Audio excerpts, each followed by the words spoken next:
Good morning, welcome to CATEX-TV. We've had a tiny technical problem. It's not related to Toyota. It's some of our TV equipment here that accounted for the delay. I apologize if you've been sitting there looking at a blank screen. This is now a live broadcast from Princeton, New Jersey. Today is Wednesday, the 27th of January, 2010. It's 11:30 a.m. Eastern Standard Time in the U.S. It's 4:30 p.m. in London. In Bermuda, it's 12:30 p.m. And in Mexico City, it's 10:30 a.m. If you need to reach us during the broadcast, you can phone in toll-free at 1-866-67-CATEX. Overseas, our email address on AOL's Instant Mail is CATEX-TV. Just a programming note, we will be interviewing tomorrow Mr. Eduardo Betancourt, who is the CEO of MAG-RE. MAG-RE is a newly formed reinsurance broker in Mexico City. And Mr. Betancourt will be on early in the program tomorrow. In the U.S., tonight is the first State of the Union address by President Obama that will presumably begin at 9 p.m. Eastern Time. And the expected word is that he's going to focus on health care and education. So we'll see how that goes over. We'll probably be reporting on that tomorrow if there's some economic news included in it. So now we'll go to our main stories for the day. The main story affects us if you are driving a Japanese car. The Toyota company in Japan has suspended all American sales of 8 of its most popular cars, including the Camry, and also vehicles sold in Europe. Toyota announced late last night the unprecedented sales suspension to fix gas pedals that could stick and cause acceleration without warning. Last week we reported that the company issued a recall for the same 8 models that involved about 2.3 million vehicles. Last night they went a step beyond that. They halted production at 6 North American car assembly plants beginning the week of February 1st. They gave no date as to when production would begin again. They also said that the problem could also spread to Europe, where a similar accelerator part is being used. The company is studying possible responses for Europe, including a recall. The company did say that the problem part comes from one U.S. supplier and does not affect models that use parts from different suppliers. Toyota's Japanese plants will not be affected. That is going to be one gigantic legal claim, as well as an insurance claim for that one part supplier. All of Toyota's reputational risk, in addition to the cost associated with this recall, is going to be piled onto that. That will put somebody out of business. Toyota said that for Europe, the number and models potentially concerned are under evaluation. The U.S. sales suspension include Corollas, Camrys, Matrix, Avalons, Highlanders, Tundras, and Sequoias. Toyota has said that it's unaware of any accidents or injuries due to the pedal, but couldn't rule them out. They said that this action is necessary until a remedy is finalized.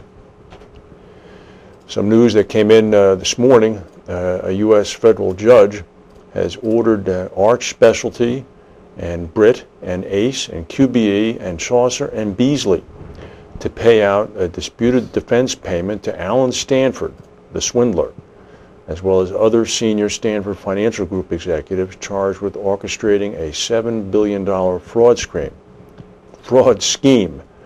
U.S. District Judge David Hittner rejected requests from Lloyd's underwriters to throw out the financier's lawsuit, which sought an injunction to make the underwriters pay the policies. The judge said that the plaintiffs, which would be Mr. Stanford, has a substantial likelihood of succeeding on their claim that the policies require underwriters to advance defense funds until a final judicial determination is made on the litigation. The judge called Lloyd's position absurd, quote, stating that it would contravene the very purpose of the policies to require the accused to prove their innocence before being entitled to funds for their defense. Lloyd's had argued that the policy wording permitted the insurer to determine if the definition of money laundering was met and that it did not require a criminal standard of proof. A lawyer for Stanford has estimated defense costs at about $30 million US. The policy cover limit is $95 million. Should an appellate judge overrule Hittner's order, then counsel would be appointed at public cost as Stanford's assets are frozen. Well, today on Capitol Hill, one of the show trials is going on. If you've ever worked on Capitol Hill, as I have, you've seen these things in the past. They're always a great consternation, excitement, confusion, but by the next day it's all forgotten.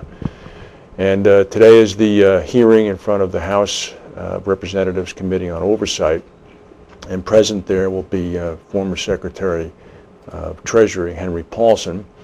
He's going to be following the current Treasury Secretary Timothy Geithner.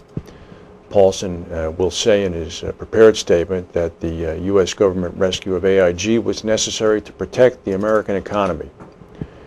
Geithner is going to say that he had no personal role in the decision to make payments to AIG's major trading partners on billions of dollars in insurance contracts. Geithner was the president of the New York Federal Reserve Bank. Paulson goes on to say that if AIG had failed, I believe we would have seen a complete collapse of our financial system and unemployment easily would have risen to the 25% level. Reuters is reporting that actually it's being televised right now. Geithner is denying any role in disclosures about AIG's payments to banks.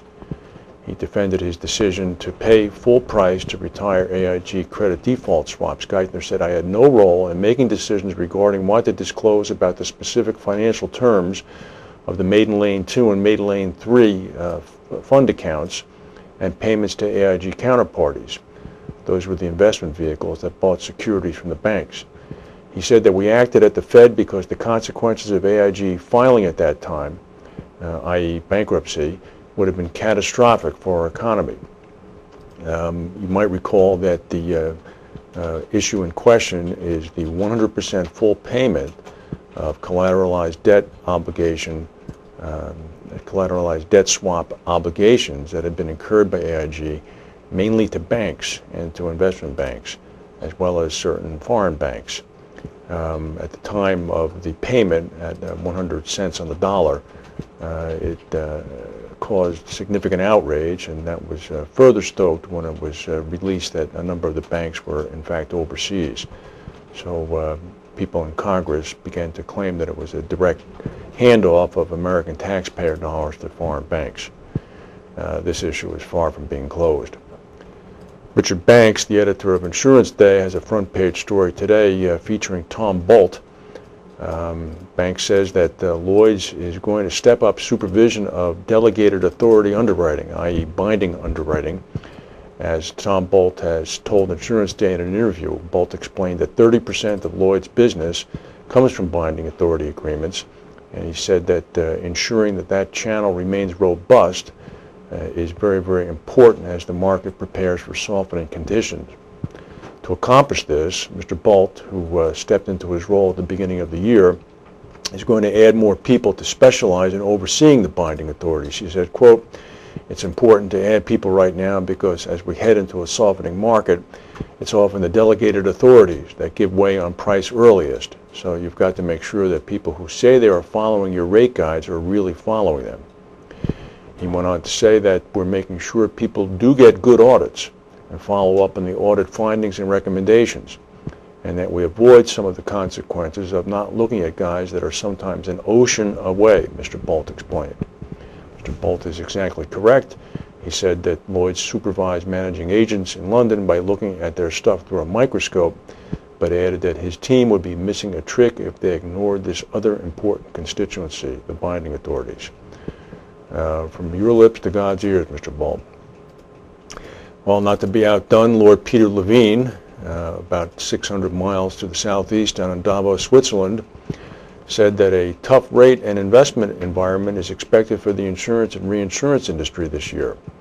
He said that 2010 will be tough when it comes to rates and investments.